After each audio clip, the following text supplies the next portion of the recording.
Being spiritual for me was never really a choice. It was something that I was more than aware of always. I don't remember a time in my life when I was not thinking about spirituality, mysticism, other dimensions beyond the physical.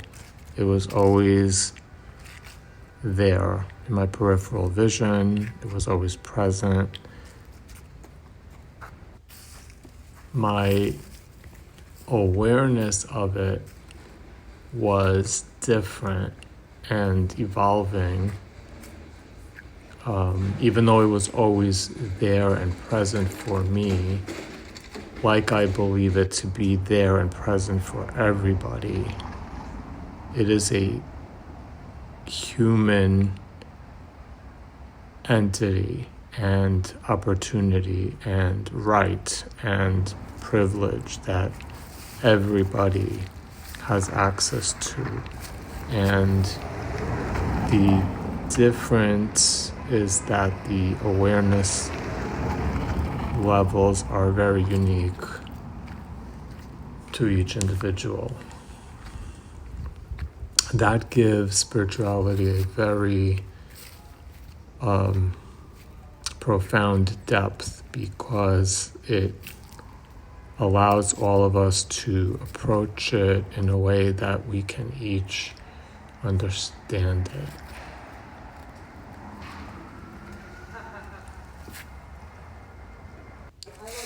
Being a spiritual co-pilot is something that, again, I've always been called to, but my awareness of the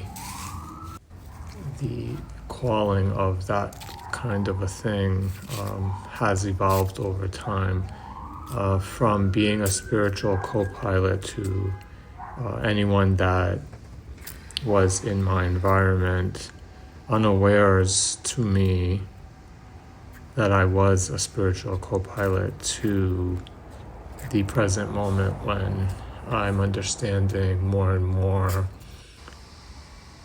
that my experience of spirituality lends itself to connecting with others that have seen this kind of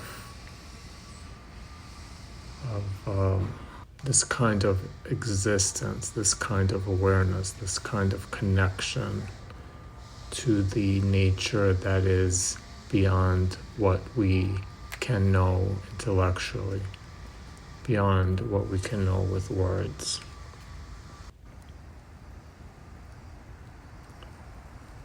I feel the limit of words when I try to explain enlightenment and awareness and the universe and truth. And I think many people get close using words, but words are limited to describing our physical experience.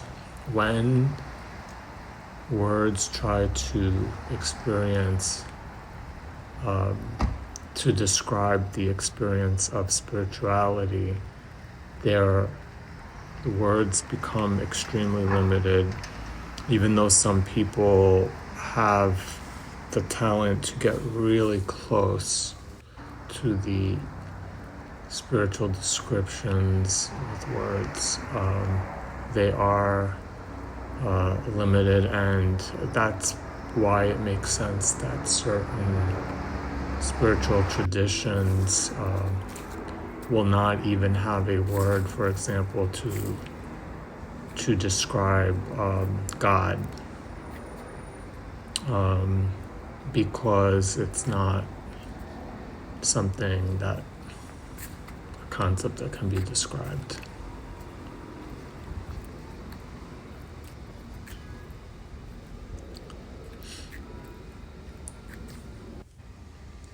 Taking really slow walks has been a really intense meditation practice for me. when I find myself asking questions too diligently and my ego wants answers. And if I'm not going to sit on the cushion and meditate, sometimes getting out and walking takes me out of the questioning mode. And I use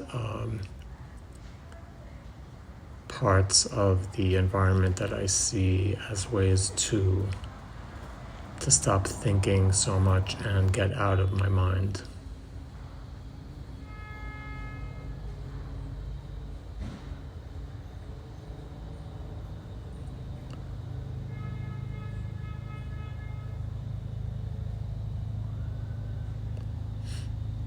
I still find being in the physical world an enigma, and that makes me realize that there is definitely something else.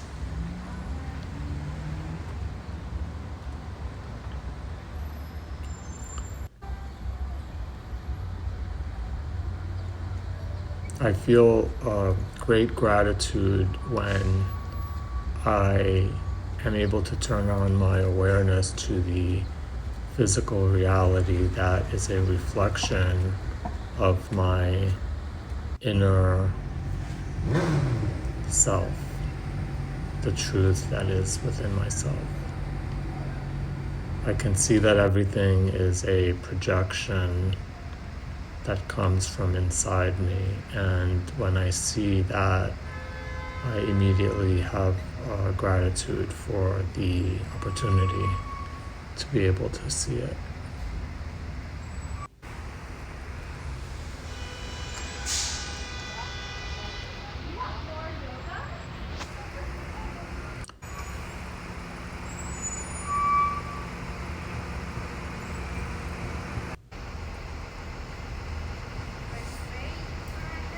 I know that the connector, the portal to the mystic world is silence, and I'm grateful to come upon it when I see something beautiful.